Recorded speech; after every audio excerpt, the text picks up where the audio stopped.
Hello students, welcome to my geography online class. আজকে আমরা ভূমিরূপ চ্যাপ্টারটা দিয়ে স্টার্ট করব। তো প্রথমে আমাদের জানতে হবে ভূমিরূপ কাকে বলে। ভূমিরূপ মানে হচ্ছে ভূমির বৈচিত্র্য। অর্থাৎ আমরা ভূপৃষ্ঠের বিভিন্ন জায়গায় কোথাও পাহাড় দেখছি, পর্বত দেখছি, মালভূমি, সমভূমি, কোথাও মরুভূমি, এটাকে বলা হচ্ছে, অর্থাৎ ভূমির যে বিভিন্ন প্রকার বৈচিত্র্য দেখতে পাচ্ছি তাকে বলা হচ্ছে ভূমিরূপ। ধরো তোমরা কেউ দার্জিলিংয়ে গেলে, সেখানে ভূমিরূপ একরকম হবে। কেউ পুরুলিয়াতে গেলে সেখানকার ভূমিরূপ একরকম হবে। আবার তোমরা যেখানে রয়েছো, দক্ষিণ চব্বিশ পরগনায়, এই জায়গাকার ভূমিরূপ কিন্তু একরকম। একটা জায়গায় দার্জিলিং হচ্ছে পার্বত্য অঞ্চল, আবার পুরুলিয়া এই অংশটা হচ্ছে মালভূমি, এবং তোমরা বাস করছো সমভূমির অন্তর্গত। তো এই যে ভূপৃষ্ঠের যে উচ্চতা, ভূমির যে ঢাল, তার আয়তন, আকৃতি, হ্যাঁ, এই যে সামগ্রিক বৈচিত্র্য, তাকে বলা হচ্ছে ভূমিরূপ। এবার আমরা চলে আসি এই ভূমিরূপগুলো যে গঠন হচ্ছে, সেই গঠনের পিছনে কার হাত রয়েছে। সেটা হচ্ছে দু ধরনের শক্তি কাজ করছে। একটা হচ্ছে অভ্যন্তরীণ শক্তি, আর একটা হচ্ছে বহির্জাত শক্তি। তো ভূ অভ্যন্তর থেকে যে শক্তি উৎপন্ন হয় এবং ভূমিরূপ গঠনে সাহায্য করে, তাকে বলা হচ্ছে অভ্যন্তরীণ শক্তি। দেখো এখানে তোমাদের ছবিতে একটা পৃথিবীর ছবি দেওয়া রয়েছে। সেখান থেকে এন্ডোজেনেটিক ফোর্স, পৃথিবীর মধ্যে থেকে যে শক্তিটা বাইরে বেরিয়ে আসছে। কেন বাইরে বেরিয়ে আসছে? তার কারণ, যে পৃথিবীটা যখন সৃষ্টি হয়েছিল, তখন কিন্তু আজ আমরা যেরকম পৃথিবীকে দেখছি সেরকম ছিল না। পৃথিবী ছিল একটা জ্বলন্ত গ্যাসীয় পিণ্ড। সেই জ্বলন্ত গ্যাসীয় পিণ্ড আস্তে আস্তে কোটি কোটি বছর ধরে সে গ্যাস থেকে তরল হলো, তরল থেকে সে কঠিন অবস্থাতে এলো। এইবার এই যে তরল থেকে যে কঠিন অবস্থায় আসার যে জার্নি, সেই সময় বিভিন্ন উপাদানগুলো, যে মানে পৃথিবীর যে উপাদানগুলো, তারা স্থান বিনিময় করতে লাগলো। এবার এই স্থান বিনিময় করতে করতে যেগুলো ভারী পদার্থ, যেমন হচ্ছে লোহা, নিকেল, এগুলো তো ভারী পদার্থ, সেগুলো কি হলো, নিচের দিকে ভেতরে প্রবেশ করতে লাগলো। ভারী জিনিস তোমরা জানো নিচের দিকে চলে যাবে, আর হালকা জিনিস ভেসে উঠবে। সুতরাং পৃথিবীর অভ্যন্তরে কিন্তু ভারী জিনিসগুলো রয়েছে, পদার্থ, এবং বাইরের অংশটা হালকা পদার্থ, অর্থাৎ যেমন ম্যাগনেসিয়াম, সিলিকন, হ্যাঁ, এইগুলো অ্যালুমিনিয়াম, এইগুলো হচ্ছে পৃথিবীর বাইরে চলে এলো। এবং এইভাবে সে আস্তে আস্তে চেঞ্জ হতে হতে আজকে বর্তমান রূপ পরিগ্রহ করেছে। তো এই যে একদম বাইরের যে অংশটা, তাকে আমরা বলি হচ্ছে ভূত্বক। ভূত্বকের নিচের অংশটাকে বলা হচ্ছে, একদম ভূত্বকের জাস্ট নিচের অংশটাকে বলা হচ্ছে শিলামণ্ডল। তারপরে হচ্ছে গুরুমণ্ডল, এবং এই মাঝের অংশটাকে বলা হচ্ছে কেন্দ্রমণ্ডল। আর এই ভেতরের অংশটা হচ্ছে কোর। এই জায়গাটা কিন্তু ভীষণ উত্তপ্ত, প্রায় 3000 ডিগ্রি সেন্টিগ্রেড কাছাকাছি। এবং মাঝে মাঝে সে জানান দেয় যে পৃথিবীর ভেতরটা কিন্তু এখনো অস্থির অবস্থায় রয়েছে।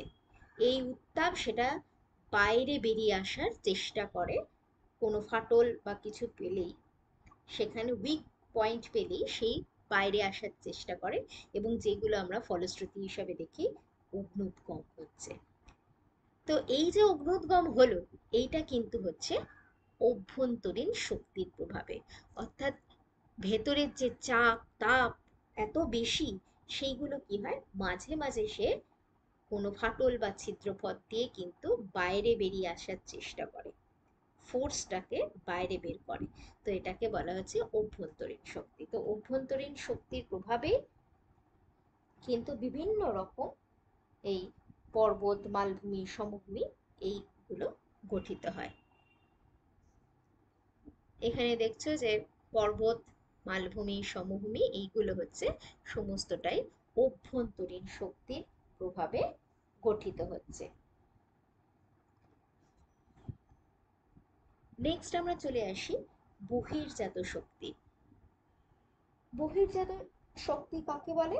না, যে সমস্ত শক্তি ভূপৃষ্ঠের উপরে ক্রিয়া করে তাকে বলা হচ্ছে বহির্জাত শক্তি। যেমন তোমরা নদী দেখেছো, এই যে নদীতে মানে জলপ্রপাত গড়ে ওঠে, বা হিমবাহের কার্যের ফলে উচ্চ পার্বত্য অঞ্চলে বিভিন্ন রকম ভূমিরূপ তৈরি হয়, বা বায়ুর কার্যের ফলে মরুভূমি অঞ্চলে সেখানে কিন্তু বিভিন্ন রকম শিলার গঠন দেখা যায়। মানে সমুদ্রের তরঙ্গের আঘাতে সেখানেও কিন্তু বিভিন্ন রকম ভূমিরূপ তৈরি হচ্ছে। তো এইগুলো হচ্ছে ভূপৃষ্ঠের বাইরে ঘটছে। কারা ঘটাচ্ছে? নদী, বায়ু, হিমবাহ, সমুদ্র তরঙ্গ, এইগুলোকে বলা হচ্ছে বহির্জাত শক্তি। তাহলে তোমরা বুঝতে পারলে যে বহির্জাত শক্তি এবং অন্তর্জাত শক্তি কাকে বলে এবং এ দুটোর পার্থক্য কি। মূলত নদীর কাজের ফলে গঠিত, নদীর কাজ তার মানে কোন ধরনের শক্তি? বহির্জাত শক্তি। তো নদীর কাজের ফলেই কিন্তু আমরা ম্যাক্সিমাম ল্যান্ডফর্ম গুলো আমরা দেখতে পাচ্ছি। এবার আমরা পড়ব টেকটনিক প্লেটস বা পাত। পাত কাকে বলছে? আমরা যেখানে দাঁড়িয়ে রয়েছি সেই জায়গাটা বলছে কোনো না কোনো পাতের অন্তর্গত। পাতগুলোকে আমরা কোনো ভাঙা প্লেটের সাথে তুলনা করতে পারি। কোনো প্লেট যদি, কাঁচের প্লেট যদি ভেঙে যায়, সেই টুকরোগুলোকে, ভাঙা টুকরোগুলোকে জুড়ে কিন্তু আমরা আবার প্লেটটাকে আবার তৈরি করতে পারি। সেরকম ভাবে পাজলের মতো এই ভূপৃষ্ঠটাও বিভিন্ন খণ্ড খণ্ড ভাবে, এরকম দেখো খণ্ড খণ্ড টুকরো টুকরো ভাবে পাতে বিভক্ত, এক একটা অংশ। এরকম 7খানা বড় বড় পাত রয়েছে। যেমন ধরো এখানে ইন্ডিয়া, আমরা ধরো এখানে তার মধ্যে পশ্চিমবঙ্গে একটা পয়েন্ট কলকাতাতে আমরা দাঁড়িয়ে রয়েছি, কলকাতার কাছে। তো সেটা কোন পাতের অন্তর্গত? সেটা হচ্ছে ভারতীয় পাতের অন্তর্গত, মানে কোনো না কোনো জায়গায় কোনো না কোনো প্লেটের অন্তর্গত। তো এটা ভারতীয় পাত, এরকম ইউরেশীয় পাত, এই গোটাটা পুরোটা হচ্ছে আফ্রিকা পাত, উত্তর আমেরিকা পাত পুরোটা জুড়ে, দক্ষিণ আমেরিকা পাত, প্রশান্ত মহাসাগরীয় পাত, হ্যাঁ, আর্কটিক প্লেট এটা, হ্যাঁ, এরকম ভাবে বিভিন্ন পাতে বিভক্ত। এই পাতগুলো এখানে তোমরা দেখতে পারো, ধরো এই পাতগুলো আবার অ্যাসথেনোস্ফিয়ারের উপরে এরকম ভেসে ভেসে রয়েছে, ভাসছে, এবং ভাসতে ভাসতে পাতগুলো কোথাও কাছাকাছি আসছে, কোথাও দূরে সরে যাচ্ছে, এবং কোথাও পরস্পরকে এড়িয়ে চলে যাচ্ছে। যেমন এই ছবিতে তোমরা দেখো, এখানে যেমন এই একটা পাত, আবার এই একটা পাত, এরা দুজনে কাছাকাছি এসে সংঘর্ষ হয়েছে, এবং সংঘর্ষ হওয়ার ফলে একটা পাত নিচের দিকে প্রবিষ্ট হচ্ছে আর এই পাত তো উপরের দিকে উঠে যাচ্ছে, এবং উঠে গিয়ে সে পর্বত গঠন করে ফেললো। আবার এখানেও কিন্তু একটা সমুদ্রের অংশ, পাতের যেটা, মানে পাত শুধুমাত্র যে মহাদেশ বা সমুদ্র নিয়ে গঠিত হবে তাই না, দুটো মিলিয়েও হতে পারে। এটা যেমন দেখো আফ্রিকা পাত, শুধুমাত্র আফ্রিকা নেই, আফ্রিকার পাশে যে আটলান্টিকের অংশ আছে সেটাও কিন্তু এই পাতের মধ্যেই আছে। সুতরাং এরকম যদি কোনো মহাসাগরের অংশ বা আর একটা মহাসাগরের অংশ, সেই দুটো পাত যদি পরস্পরের সঙ্গে ধাক্কা খায়, এবং যে পাতটা ভারী সেই পাতটা ভেতরে প্রবিষ্ট হবে, এবং তার ফলে কি হচ্ছে যে এইখান থেকে যে যখন এ প্রবিষ্ট হচ্ছে ভেতরে, ভেতরের মধ্যে ঢুকছে, তখন কি হচ্ছে ভেতরে, যেহেতু গরম, পৃথিবীর অভ্যন্তরভাগ কি উত্তপ্ত, যত আমি পৃথিবীর অভ্যন্তরভাগে যাব আমার তত উত্তাপ বাড়তে থাকবে, এবং উত্তাপ বাড়ার ফলে এই পাতের সামনের অংশটা গলে যাবে। গলে গিয়ে সেটা কি করবে, বাইরে বেরিয়ে আসার চেষ্টা করবে, এবং এই দেখো ভলক্যানো, চেইন অফ ভলক্যানো তৈরি হবে। তো এইগুলো হচ্ছে, এটা এটা এই দুটোই হচ্ছে দুটো পাত যখন আমার পরস্পরের কাছাকাছি আসছে। আবার পাত অনেক সময় এই যে এই রেখা এই বরাবর দেখা যাচ্ছে এই দিকে সরে যাচ্ছে, এই দিকে সরে যাচ্ছে, এখানে দেখো এই পাতটা এদিকে সরে যাচ্ছে, এই পাতটা ওইদিকে সরে যাচ্ছে, ফলে নিচ থেকে অ্যাস্টেনোস্ফিয়ারের এখান থেকে কিন্তু ম্যাগমা বাইরে বেরিয়ে আসছে, এবং বাইরে বেরিয়ে আসা মানে আবার নতুন পাত গঠন হচ্ছে। তো এইভাবে কিন্তু বিভিন্ন ধরনের পাত, তারা কোথাও আসছে, পরস্পরের কাছে আসছে, পরস্পর থেকে দূরে সরে যাচ্ছে, এবং যখন পরস্পরের কাছে এসে যখন ধাক্কা লাগছে, তখন কি হচ্ছে, আমাদের ভূমিকম্প হচ্ছে, এবং কোথাও অগ্নুৎপাত হচ্ছে, এবং ভঙ্গিল পর্বত গঠন হচ্ছে। বলা হচ্ছে যে হিমালয়ও কিন্তু এইভাবেই গঠন হয়েছে।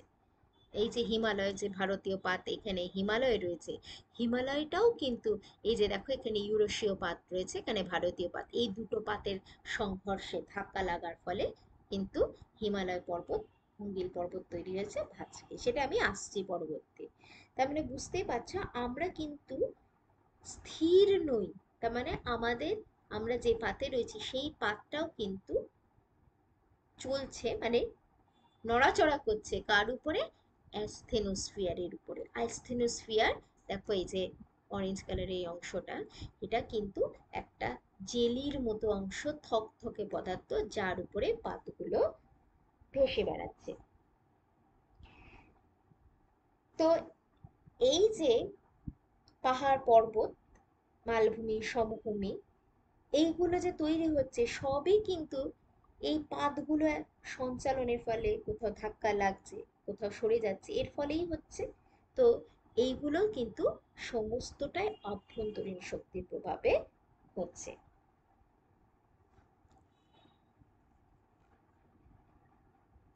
তো ভূমিরূপের প্রধান যে শ্রেণী বিভাগ, অর্থাৎ পর্বত, মালভূমি, সমভূমি, তার প্রথম যেটা অর্থাৎ পর্বত সম্পর্কে আমরা এবার পড়ব। তো প্রথমে আমাদের জানতে হবে পর্বত কাকে বলে। তো পর্বত হচ্ছে 900 মিটারের বেশি উঁচু, অনেক দূর বিস্তৃত শিলা দ্বারা গঠিত ভূমিরূপ হচ্ছে পর্বত। তোমরা এখানে পর্বতের ছবি দেখতে পাচ্ছ, এটাকে বলা হচ্ছে পর্বত। স্থলভাগের 1/4 হচ্ছে পর্বত। পর্বত হচ্ছে খাড়া হয়, তোমরা দেখতেই পাচ্ছ ছবিতে, খাড়া ঢাল বিশিষ্ট হয়, খুব উঁচু নিচু হয়, একদমই সমভূমি নয়, সমতল নয়, উঁচু নিচু ভূভাগ থাকে, খুব খাড়াই হয়। এবং পর্বতের উপরের অংশটা সরু, উপরের অংশ অনেকটা ত্রিভুজের মতো সরু হয়ে যাচ্ছে, উপরের অংশটা সুচালো হয়, যেটা একদম মাথাটাকে বলা হচ্ছে, এই যে টপ মোস্ট পয়েন্টটাকে বলা হচ্ছে পর্বত শৃঙ্গ বা পর্বত চূড়া। তোমরা জানো যে হিমালয় পর্বতের মাউন্ট এভারেস্ট পৃথিবীর সব থেকে বড় উঁচু শৃঙ্গ। এরপর হচ্ছে পর্বত উপত্যকা কাকে বলে। দুটো পর্বতের মাঝখানে, ধরো এই একটা পর্বত, এই একটা পর্বত, এই দুটো পর্বতের মাঝখানের যে নিচু অংশ, অর্থাৎ এই জায়গাটায়, এটাকে বলা হচ্ছে পর্বত উপত্যকা। এই উপত্যকা দিয়ে অনেক সময় নদী প্রবাহিত হতে পারে। এবার হচ্ছে পর্বত শ্রেণী কাকে বলে। তো অনেকগুলো পর্বত শৃঙ্গ আর উপত্যকা যখন অনেকটা জায়গা জুড়ে অবস্থান করে, মানে একটা রেঞ্জ, এরকম অনেকগুলো পর্বত আর শৃঙ্গ নিয়ে একটা বিশাল এরিয়া জুড়ে যদি অবস্থান করে, তখন তাকে বলা হচ্ছে পর্বত শ্রেণী। আর একটা হচ্ছে পর্বত গ্রন্থি। পর্বত গ্রন্থি কাকে বলে, যখন অনেকগুলো পর্বত, ধরো এই যে পামির গ্রন্থির কথা তোমরা শুনে থাকবে, তো পামিরে কি হচ্ছে, এই জায়গাটায় বিভিন্ন পর্বত চারপাশ থেকে এসে এখানে মানে মিশেছে। যেমন কুয়েনলুন, কারাকোরাম, হিমালয়, হিন্দুকুশ, তিয়ানসান সমস্ত পর্বত যেন এখান থেকে সৃষ্টি হচ্ছে, তাই এটাকে বলা হচ্ছে পর্বত গ্রন্থি।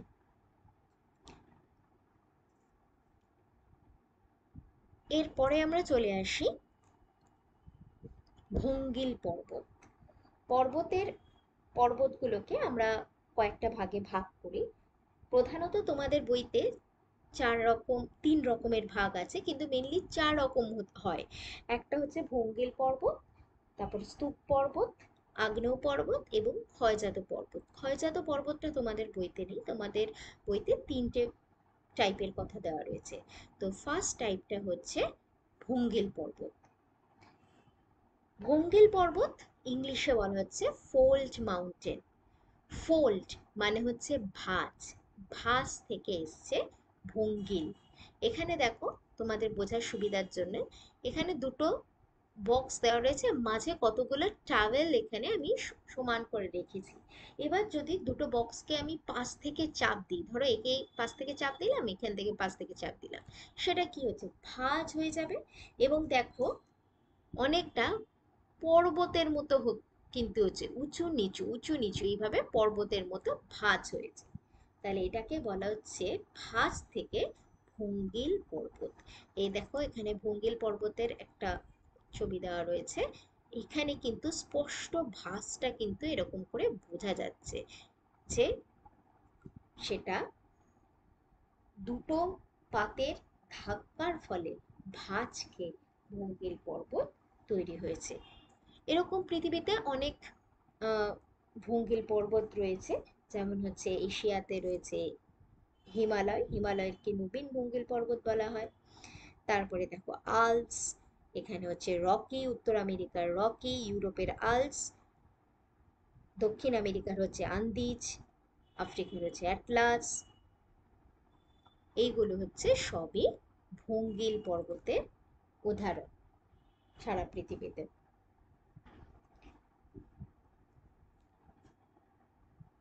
তো তোমরা বুঝতে পারলে যে কি করে ভঙ্গিল পর্বত তৈরি হলো। এখান থেকেও তোমরা দেখতে পারো যে এই দেখো এখানে দুটো পাত যখন পরস্পরের কাছাকাছি আসছে এবং ধাক্কা খাচ্ছে, তখন অপেক্ষাকৃত ভারী পাতটা নিচে প্রবিষ্ট হচ্ছে এবং অপেক্ষাকৃত হালকা পাতটা সেই উপরের দিকে উঠে ভাঁজ খেয়ে কিন্তু ভঙ্গিল পর্বত তৈরি হয়েছে। সেটা আমরা পাঁচ পাতের দ্বারা কিন্তু আমরা কিভাবে গঠিত হচ্ছে সেটা আমরা বুঝতে পারি। এবার আমরা চলে আসি স্তূপ পর্বতে। স্তূপ পর্বতকে ইংলিশে বলা হচ্ছে ব্লক মাউন্টেন। স্তূপ পর্বতের ক্ষেত্রে কিন্তু গঠনটা একটু আলাদা। এক্ষেত্রে কি হয়, কোনো ভূপৃষ্ঠের কোনো অংশে যদি কোনো ফাটল বা চ্যুতি তৈরি হয়, ধরো এখানে এই এই একটা ফাটল বা চ্যুতি তৈরি হয়েছে, এবার এই দুটো চ্যুতির মাঝের অংশটা যদি উপরের দিকে উঠে যায়, দেখো এই উপরের দিকে উঠে গেল, তাহলে এইটা কিন্তু একটা পর্বতের আকারে দাঁড়িয়ে থাকবে, একে বলা হচ্ছে স্তূপ পর্বত। আর পাশের যে নিচু অংশটা সেটাকে বলা হচ্ছে প্রস্থ উপত্যকা। দেখো এই মাঝের অংশটা উপরের দিকে উঠে গেছে, এই চ্যুতি বরাবর উপরের দিকে, চ্যুতি মানে হচ্ছে ফাটল। হ্যাঁ, কোনো কারণে ফাটল যদি হয়, ভূপৃষ্ঠের যদি কোনো সংনমন হয়ে থাকে, কোনো টান তৈরি হয়, দুটো দুই দিকে পাতটা যদি দুদিকে সরে যাওয়ার মানে সরে যায় কোনো কারণে, সেক্ষেত্রে কিন্তু কোনো ভূ আলোড়ন হলো তার ফলে, সেক্ষেত্রে কিন্তু এরকম ভাবে যদি উপরের দিকে উঠে যায়, তখন স্তূপ পর্বতে যে উপরের দিকে উঠে যাওয়া অংশটাকে বলা হচ্ছে স্তূপ পর্বত, এবং পাশের যে নিচু অংশটা তাকে বলা হচ্ছে প্রস্থ উপত্যকা। তো এরকম স্তূপ পর্বতের উদাহরণ আহ, তোমাদের বইতে রয়েছে জার্মানির ব্ল্যাক ফরেস্ট, ফ্রান্সের ভোজ এবং ভারতের সাতপুরা। তা ছবিগুলো যেগুলো ডায়াগ্রামগুলো রয়েছে তোমরা নিজেরা যে কোনো মানে একটা একটা করে আঁকার চেষ্টা করবে, তাহলে তোমাদের বুঝতে আরো সুবিধা হবে। নেক্সট আমরা চলে আসি আগ্নেয় পর্বত। তাহলে আগ্নেয়গিরি থেকে যখন লাভা বেরিয়ে আসে অগ্নুৎপাতের সময়, তখন লাভা ছাই, বিভিন্ন সিন্ডার, ভস্ম, পাথর, মানে পাথরের টুকরোগুলো, এগুলো চারিদিকে আগ্নেয়গিরির চারিদিকে জমা হয়ে একটা শঙ্কুর মতো, দেখো অনেকটা শঙ্কু যেরকম হয়, শঙ্কুর মতো পর্বত তৈরি করে, যেটাকে বলা হচ্ছে আগ্নেয় পর্বত। দেখো এখান থেকে কি করে ম্যাগমা, পৃথিবীর অভ্যন্তর থেকে ম্যাগমা বাইরে বেরিয়ে এসছে এবং প্রচণ্ড বিস্ফোরণ সহযোগে এখানে অগ্নুৎপাত হচ্ছে, এবং সেইগুলো লাভাগুলো বাইরে জমে জমে এরকম উঁচু হয়ে গিয়ে পর্বত গঠন করছে। এখানে দেখো কিভাবে মানে গ্যাস, বাষ্প, সমস্ত পাথর বাইরে, মানে গলিত উত্তপ্ত পদার্থ পৃথিবীর অভ্যন্তর থেকে এরকম বাইরে বেরিয়ে আসছে। তো এটাকে বলা হচ্ছে আগ্নেয় পর্বত। এরকম বহু আগ্নেয় পর্বত রয়েছে, যেমন হচ্ছে আফ্রিকার কিলিমাঞ্জারো, ভিসুভিয়াস, জাপানের ফুজিয়ামা, এটা হচ্ছে জাপানের ফুজিয়ামার ছবিটা, ইন্দোনেশিয়ার কাকাতোয়া, এরকম বহু ধরনের আগ্নেয় পর্বত কিন্তু রয়েছে। তো আজকে আমরা মোটামুটি আহ, 3 ধরনের পর্বত আমরা পড়লাম। একটা হচ্ছে ভঙ্গিল পর্বত, স্তূপ পর্বত এবং আগ্নেয় পর্বত। আর একটা যেটা বলেছিলাম আমি, ক্ষয়জাত পর্বত, অর্থাৎ এই 3 ধরনের পর্বত, ধরো ভঙ্গিল পর্বত, এটা যদি ক্ষয় হতে হতে সেটা আস্তে আস্তে তার হাইট অনেক কমে যায়, কারণ প্রাকৃতিক শক্তির প্রভাবে, অর্থাৎ নদী, বায়ু, এগুলো সব মানে কোটি কোটি বছর ধরে এগুলো কাজ করছে বাইরে দিয়ে, মানে পাহাড়ের যে হাইট ছিল প্রথম অবস্থায়, সেটা বিভিন্ন প্রাকৃতিক শক্তির প্রভাবে ক্ষয় পেয়ে তার হাইট যখন কমে যায়, এবং তাকে বলা হচ্ছে ক্ষয়জাত পর্বত। সময়ের সঙ্গে সঙ্গে তার হাইট কমে আসে, যেমন হচ্ছে ভারতের ক্ষেত্রে আরাবল্লী পর্বত, বিন্ধু পর্বত, এগুলো কিন্তু ক্ষয়জাত পর্বতের উদাহরণ। তাহলে নেক্সট ভিডিওতে আমরা সমভূমি পড়ব। আজকে এই পর্যন্তই। তোমরা অবশ্যই বাড়িতে আর একবার বইটা পড়ে নেবে, যদি কোথাও অসুবিধা থাকে আমাকে পার্সোনাল হোয়াটসঅ্যাপে জানাবে। ওকে, টাটা।